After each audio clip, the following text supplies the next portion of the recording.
안녕하세요. 뭔가 읽어주는 아저씨입니다. 자, 파스쿠알 두아르테 가족 까밀로 호세셀라의 작품인데요. 계속해서 읽어보겠습니다. 제 3장. 로사리오에게 그리 깊지 않은 상자로 요람을 만들고 바닥에는 양털 찌꺼기로 된 베개 하나를 뜯어서 깔아주었습니다. 그곳에 로사리오를 눕히고 어머니 침대 옆에 놓았지요. 로사리오는 솜을 누빈 천 조각에 단단히 덮여 있었기 때문에 나는 동생이 질식해 죽을 거라는 생각을 여러 번 했습니다. 이유는 알 수 없지만 그때까지 난 어린 아이들은 우유빛처럼 하얄 거라고 생각했는데 지금 기억나는 건 삶은 개처럼 끈적끈적하고 불구스름했던 내 여동생을 보았을 때 받았던 그 불쾌한 인상뿐입니다. 찌르레기나 둥지에 있는 새끼 비둘기들처럼 그 아이의 머리에 듬성듬성 나있던 솜털은 몇 달이 지나면서 빠져버렸습니다. 오그라든 두 손은 너무나 투명해서 보는 것만으로도 소름이 돋았죠. 태어난 지 사나흘이 되어 사람들이 동생을 씻기려고 천 조각들을 들춰냈을 때에야 나는 동생이 어떻게 생겼는지 제대로 볼 수 있었는데 처음처럼 그렇게 역겹지는 않았다고만 말할 수 있습니다. 살결은 투명했고 그때까지 아직 뜨지 못하던 작은 두 눈은 눈꺼풀을 좀 움직이려고 애쓰는 것 같았습니다. 그리고 두 손은 이제 좀 더 부드러운 인상을 주었죠.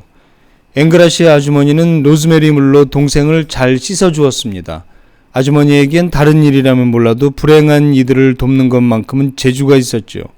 그녀는 좀 덜 더러운 천으로 동생을 감싸고 아주 더러운 다른 조각들은 빨기 위해 한쪽으로 치워 동생을 대단히 만족시켜 주었습니다.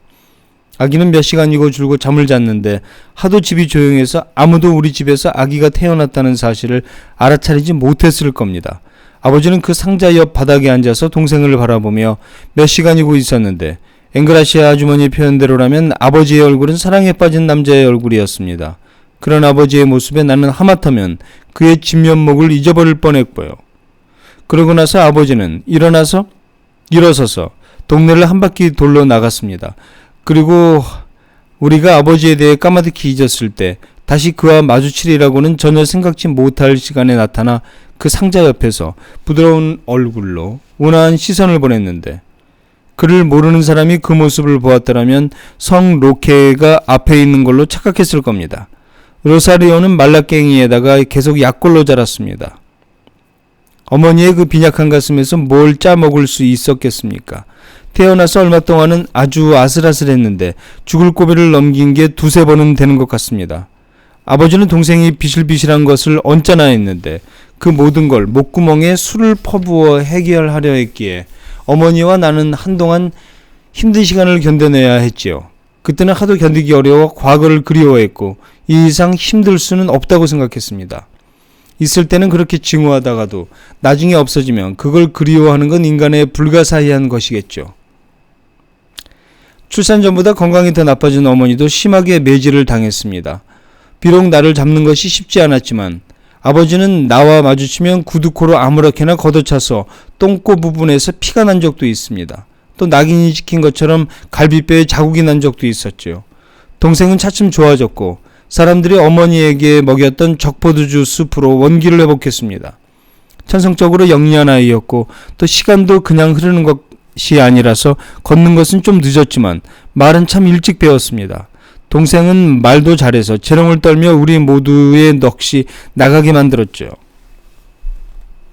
모든 아이들의 한결같은 시기가 지나갔습니다. 로사리오는 자라서 소녀티가 났죠. 그런데 가만히 보니 그 아이는 도마뱀보다 더 영악했습니다.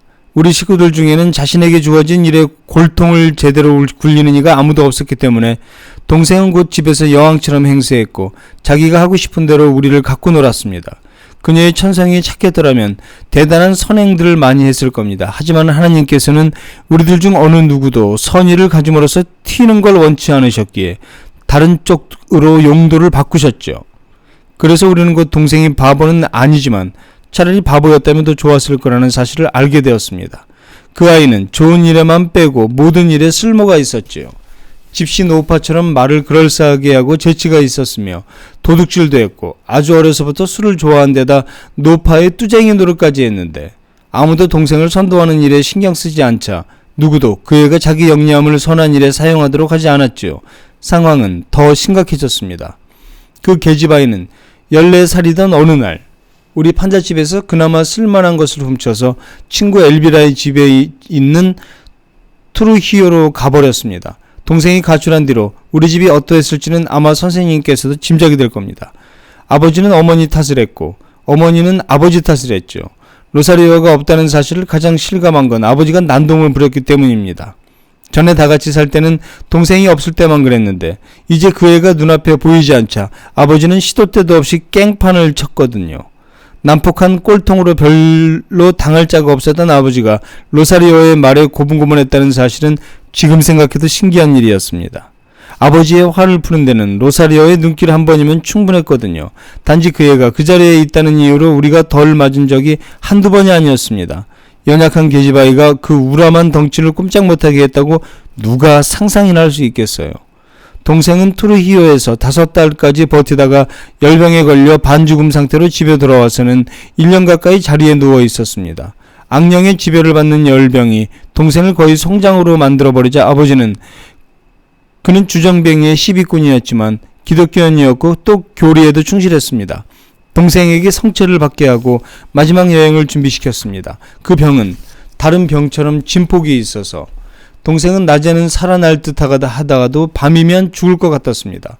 부모님에겐 우울한 시간이었지만 나는 그 슬픈 시기에 대해 평화로운 기억만 간직하고 있습니다. 그 몇 달 동안에는 병 너머에서 쥐어패는 소리가 나지 않았거든요. 두 노인네들이 힘든 시간을 보냈던 거죠. 이웃 아주머니들은 로사리오에게 약초를 구해다 주었습니다. 그러나 가장 믿을 만한 이는 앵그라시 아주머니였기에 우리는 로사리오의 병을 고치기 위해 그녀를 찾아가 조언을 구하곤 했죠. 그녀의 치료법은 하나님만 아실 정도로 복잡했지만 정성을 다한 것이기에 효과를 보았음에 틀림없습니다. 비록 더뎠지만 동생이 다시 건강을 회복하는 게 보였거든요.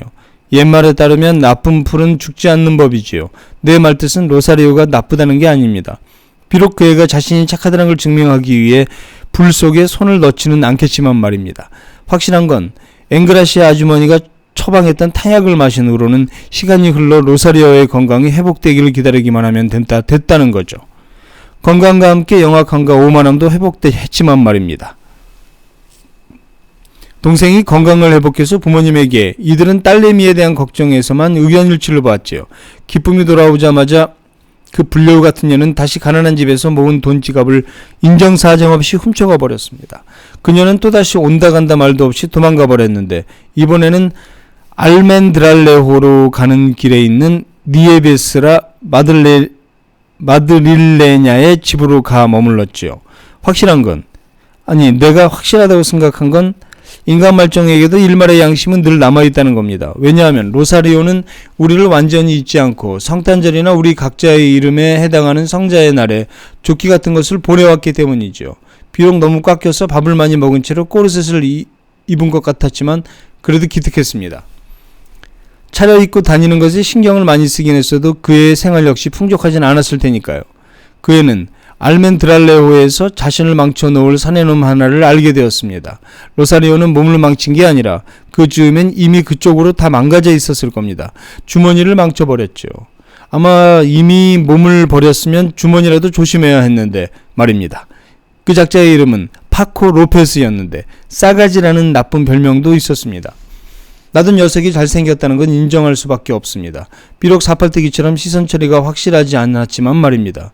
놈은 어느 싸움판에선가 눈을 잃고 그 자리에 유리구슬을 박았기 때문에 시선이 갈피를 잡을 수 없었거든요. 눈만 괜찮았다면 약혼깨나 죽였을 겁니다. 놈은 키가 컸고 반금발에다가 제법 멋있었는데 하도 꼿꼿하게 걸어서 녀석을 처음 싸가지라고 부르는 놈이 사람을 잘못 본 건 아니었습니다. 그놈은 얼굴로 먹고 사는 놈이었는데 멍청한 여자들이 돈을 대주곤 해서 일하기 싫어했죠. 그게 이렇게 못마땅한 건 어쩌면 내게 한 번도 그럴 기회가 없었기 때문인지도 모르겠습니다. 사람들 말에 따르면 놈은 안달루시아 투장을 떠돌면서 새끼 소들을 데리고 하급 투사 노릇을 좀 했다던데 그걸 믿어야 할지 모르겠군요. 왜냐하면 놈은 여자들하고 있을 때만 배짱있어 보였기 때문이죠. 그 계집애들은 내 여동생을 포함해서 놈의 말을 철석같이 믿었는데 선생님도 아시다시피 여자들이 투사라면서 사족을 못 쓰는 덕에 녀석은 편하게 살았습니다. 언젠가 돈 헤수스 소유의 로스 하랄레스 농장 주변으로 메추라기 사냥을 나갔다가 알멘드랄레호에서 산을 따라 바람을 쐬러 나온 농가 마주쳤습니다. 녀석은 커피색 양복을 빼입고 모자를 쓰고는 손에 버들가지 하나를 들고 있었죠.